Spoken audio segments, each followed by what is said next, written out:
반가 안녕하세요. 박용덕입니다. 제33회 공인중개사 시험 대비 2002년 시험 대비입니다.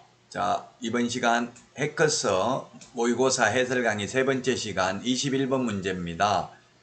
행정형벌의 법정형이 같은 것끼리 묶은 것입니다. 기억에 교육공개사가 아닌 자가 중개사물 표시광고를 하면 1년 이하의 징역이나 1,000만원 이하의 벌금에 해당되죠. 1년 이하의 징역이나 1,000만원 이하의 벌금. 니은 직접거래 쌍방대리 3년 이하의 징역이나 3,000만원 이하의 벌금입니다. 디귿은 이동이 용이한 임시중개시설물 뜻다방 설치하면 1년 이하의 징역이나 1,000만원 이하의 벌금이고요. 이중소속도 1년 이하의 징역이나 1,000만원 이하의 벌금. 개설 등록을 하지 아니하고 중개업을 하면 3년 이하의 징역이나 3,000만원 이하의 벌금입니다. 자, 그래서 정답은 2번이 되겠네요. 2번이 1년 이하의 징역이나 1,000만원 이하의 벌금에 해당되는 내용입니다.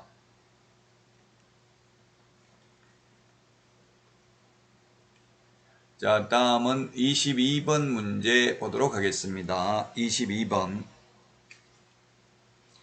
공인중개사법 제33조 제1항 개업공개사 등의 금지행위. 우리 암기 프린터는 11번에 있습니다. 이거 금지행위 시험에 해마다 반드시 출제되는 내용입니다. 자, 금지행위에 해당되는 것인데 기억에 임목 중개사물 매매를 업을 하면 금지행위고요. 니은에 직접거래 금지행위입니다. 디귿에 표시광고를 하면서 보조원을 명시하는 경우에 보조원을 명시하면 요거는 100만원 이하의 과태료이긴 한데 법 제33조 금지행위는 아닙니다. 리얼 보수 초과해서 받는 것. 미음 단체 구성은 이외의 자와 공동중개 제한 왕따시키는 것 금지행위죠. 따라서 법 제33조 우리 암기 프린트는 11번 매무수거 관직상투 시공시 이렇게 암기했죠. 정답 5번이 되겠습니다. 23번입니다. 23번 문제. 자격 취소, 자격 정지에 관한 설명으로 틀린 것입니다. 1번 자격 취소는 공인중개사, 자격 정지는 소속 공개사 대상으로 하고요. 2번은 자격 취소, 자격 정지 처분을 할 수 있는 자는 사무소 소재지 관할 시도지사가 아니라 교부한 시도지사가 되겠습니다. 우리 암기 프린트 54번 맨 밑에 보면 있습니다. 암기 프린트는 네이버 카페 박용덕 박사의 부동산 여행에서 다운로드 받을 수 있습니다. 자, 그 다음에 3번입니다. 자격정지 처분받고 자격정지 기간 중에 중개물을 행한 경우 자격 취소입니다. 맞습니다. 그 다음에 4번에 자격 취소 처분을 한 때에는 5일 이내 국토부 장관에게 보고하고 다른 시도지사에게 통지해야 됩니다. 오직 자격 취소만 5일 이내 보고입니다. 나머지는 보고하는 거 없습니다. 5번 자격정지 사유에는 행정형벌이 병가될 수 있는 경우도 있다. 예, 그렇습니다. 자격정지가 이중거민 확인서 이렇게 했는데 금지행위를 해도 자격정지거든요. 이중등록, 이중소속 다 1년 이하의 징역이나 1,000만원 이하의 벌금. 금지행위는 3년 이하의 징역이나 3,000만원 이하의 벌금도 있죠. 병과라는 말은 병행해서 부과된다는 뜻이고요. 행정형벌은 징역벌금을 형벌이라고 합니다. 그래서 2번이 정답이 되겠고요. 자, 다음은 24번 문제입니다. 손해배상 책임에 대해서 틀린 것입니다. 1번 개업공개사는 업무를 개시하기 전에 손해배상 책임 보장하기 위한 보증보험 공제 또는 공탁에 가입을 해야 됩니다. 2번 이 공제는 보증보험적 성격을 지닙니다. 그렇습니다. 똑같은데 보험은 사보험, 개인 회사에서 운영하는 거고 공제는 공제 회원들끼리 운영을 하고 있죠. 그 다음에 3번은 다른 사람의 중개행위 장소 제공에도 손해배상을 해야 되고요. 무과실 책임입니다. 장소 제공한 사람 잘못이 없어도 손해배상을 해야 됩니다.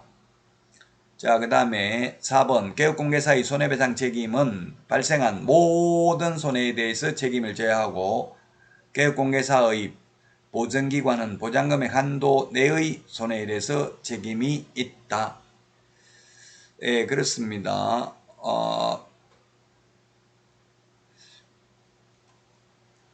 자, 그 다음에 5번 중개 의뢰인이 개업공개사에게 소정의 보수를 지급하지 아니한 무상중개의 경우 손해배상 의무가 당연히 소멸된다 했는데 소멸되지 않습니다.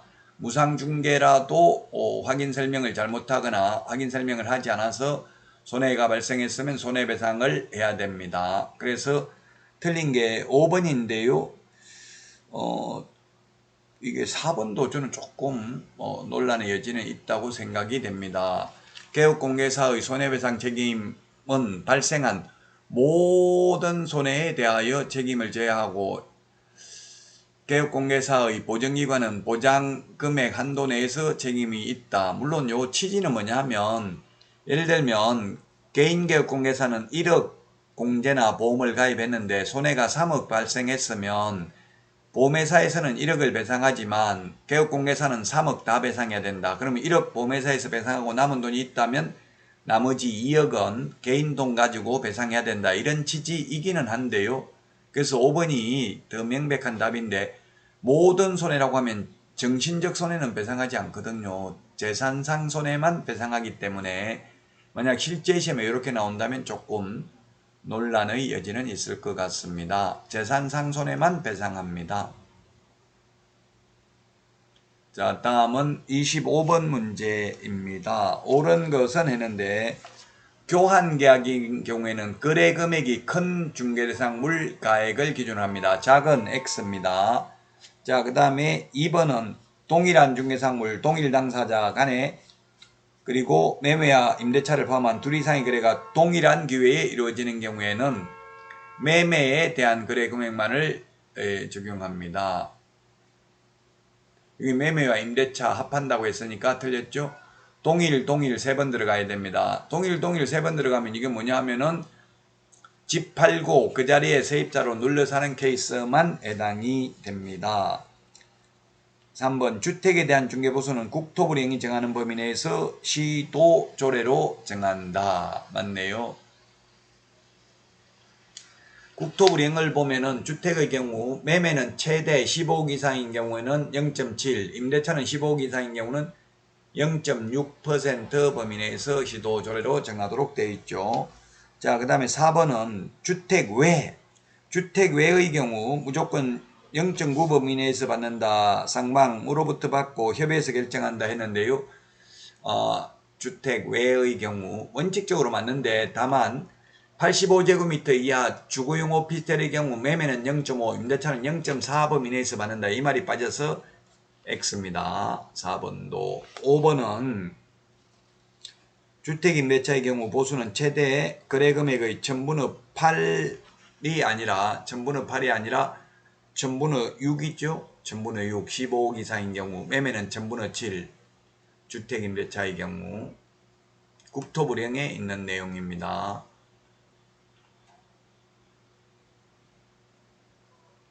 자, 다음은 25번 문제입니다. 25번 문제. 옳은 것입니다. 옳은 것. 1번. 25번이 아니고 26번이네요. 옳은 것입니다. 1번. 협회는 시도의 지회를 그리고 시군구의 지부를 반드시 두어야 한다 했는데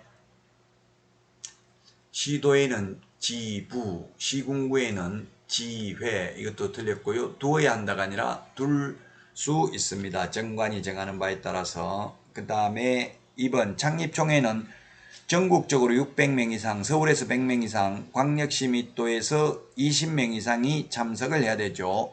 누가?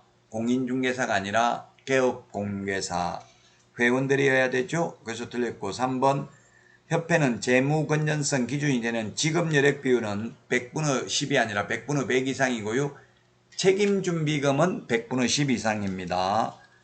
4번 협회 총회 의결 내용은 지체 없이 국토부 장관에게 보고해야 됩니다. 우리 암기 프린트 50번에 1번에 있습니다.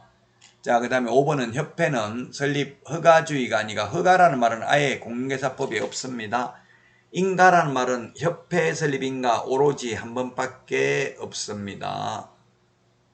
자, 다음은 27번 문제 보도록 하겠습니다. 27번.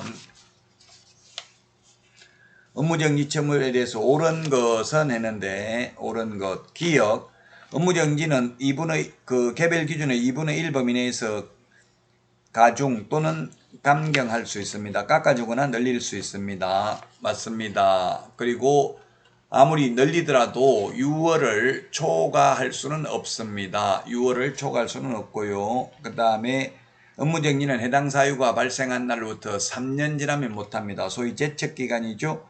자, 그 다음에 리얼 최근 1년 이내에 2회 이상 업무정지 처분을 받고 다시 업무정지에 해당되는 위반행위 하면 등록을 취소할 수 있는 게 아니라 절대적 취소, 반드시 취소해야 됩니다. 자, 그 다음에 미엄. 업무정지 해당 사유가 둘 이상인 경우 각 업무정지 기간을 합산한 기간을 넘지 않는 범위 내에서 가장 무거운 처분 기준의 2분의 1 범위 안에서 가중하며 그 기간은 6월을 초과할 수 있다 했는데 어떠한 경우에도 6월을 초과할 수는 없습니다. 따라서 옳은 것은 1번이 되겠네요. 기억 한 개만 옳은 내용이네요. 나머지 다 틀렸고요. 자, 다음은 28번입니다. 틀린 것은 했는데 1번 개업공개사는 전속중개계약을 반드시 표준서식에 작성하는 방법으로 체결해야 되며 위반하면 업무정지입니다. 일반 중개계약은 구두로 말로 해도 되죠. 그 다음에 2번이 틀렸네요. 전속중개계약을 체결한 경우 각 권리자의 주소 성명 등 인적사항은 공개하여서는 아니 됩니다. 인적사항은 공개하지 아니할 수 있다 하면 X입니다. 하여서는 아니 됩니다. 자, 그 다음에 3번 유효기간 원칙 3월 예외 당사자 약정이고요. 그 다음에 4번은 의뢰인은 개업공개사에게 거래 예정 가격을 기재한 일반 중개계약서 작성을 요청할 수 있다. 요청받은 개업공개사는 그 요청을 거부할 수 있습니다. 5번 개업공개사는 전속중개계약을 체결한 때에는 해당 전속중개계약서를 3년간 보존해야 된다. 그렇습니다. 전속중개계약서 확인설명서 3년 보존, 거래계약서 5년 보존, 매수신청대리 관련 서류 5년 보존이 되겠습니다. 자, 다음은 29번 문제입니다. 부동산 거래 신고 등에 관한 법률 옳은 것은 했는데 1번 중개사물에 해당되는 건 모두 부동산 거래 신고해야 된다. 모두 항상 뿐 하나여 절대로 어떠한 경우에도 이런 말 들어가면 X죠. 대부분 80% 정도는. 이거는 뭐냐면 임목공장재단, 광업재단은 중개대상물이며 매수신청대리 대상물이지만 부동산 거래 신고 대상물을 아니고 토지거래 허가 대상 아니고 농지취득자격증명 대상 아니고 계약서 금인 대상도 아닙니다. 임목공장재단, 광업재단은. 따라서 임목광업재단, 공장재단은 투기를 하거나 또는 투자할 필요 없겠죠. 돈이 안 된다는 이야기입니다. 규제를 하지 않는다는 것은.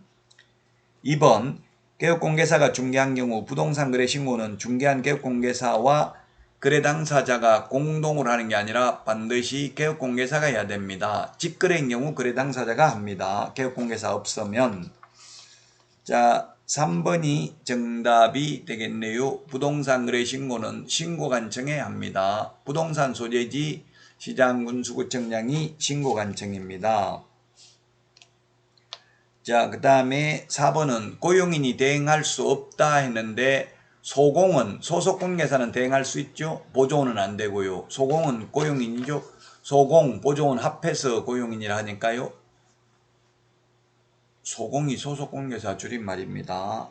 5번 거짓 신고한 경우에는 취득가격, 취득세 3배가 아니라 100분 후 5% 이하 과태료입니다.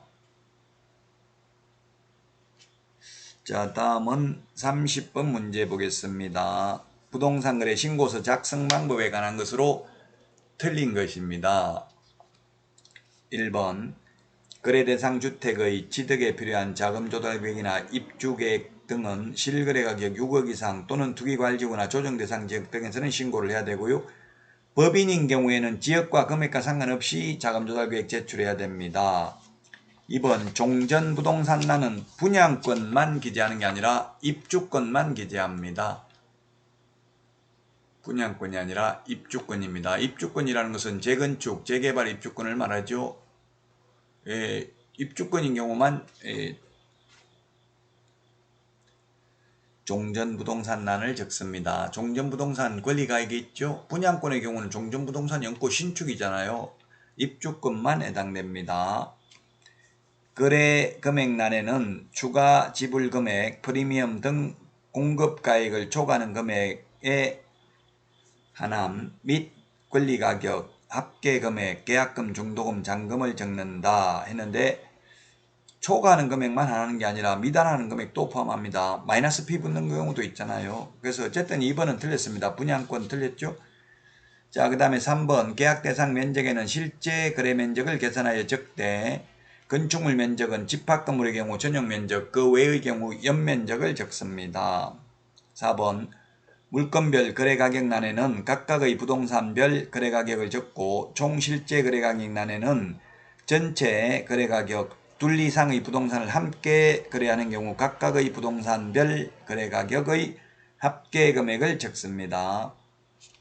5번 거래대상의 종류가 공급계약, 분양 또는 전매계약, 분양권, 입주권인 경우 물건별 거래가격 및 총 실제 거래가격에 부가가치세를 포함한 금액을 적고 그 외의 경우 부가가치세를 제외한 금액을 적습니다.